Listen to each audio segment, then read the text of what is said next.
Hello friends, स्वागत है आप सबका मेरे यूट्यूब चैनल में। आज मैं आपके लिए एक कहानी लेके आई हूँ। उम्मीद करती हूँ कि आपको ये कहानी बहुत पसंद आएगी। तो आपका ज़्यादा समय ज़ाया न करते हुए चलो हम कहानी को स्टार्ट करते हैं।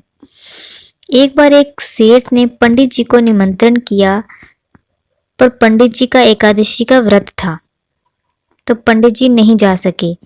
तो पंडित जी ने अपने 2 शिष्यों को सेठ के यहाँ भोजन के लिए भेज दिया।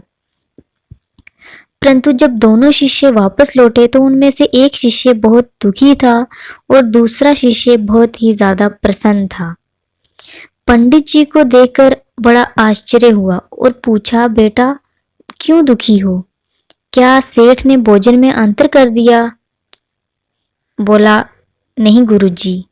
क्या सेठ ने आसन में अंतर किया? बोला, नहीं गुरुजी। क्या सेठ ने दक्षिणा में अंतर किया? नहीं गुरुजी, बराबर दक्षिणा दी। 2 रुपए इसे दिए और 2 रुपए मुझे दिए। अब तो गुरुजी को और भी आश्चर्य हुआ और पूछा, फिर क्या कारण है? तुम क्यों दुखी हो? तब दुखी चेला बोला, गुरुजी, मैं सोचता था कि सेठ बहुत ही बड़ा आदमी है, कम से कम 10 रुपए दक्षिणा तो देगा, पर उसने 2 रुपए दिए, तो मैं इसकी वजह से दुखी हूँ। अब दूसरे से पूछा गया, तुम क्यों प्रसन्न हो?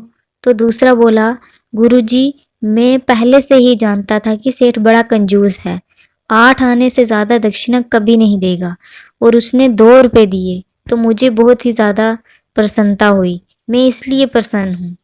बस यही हाल हमारे मन का है। संसार में घटनाएं समान रूप से घटती हैं, पर कोई उन्हीं घटनाओं से सुख प्राप्त करता है तो कोई उन्हीं घटनाओं से दुख प्राप्त करता है और दुखी रहता है। पर असल में दुख ना सुख, ये हमारे मन की स्थिति पर निर्भर करता है। इसलिए मन प्रभु के चरणों में लगाओ, क्योंकि कामना पूरी ना हो तो दुख होता है और कामना पूरी हो जाए तो सुख होता है।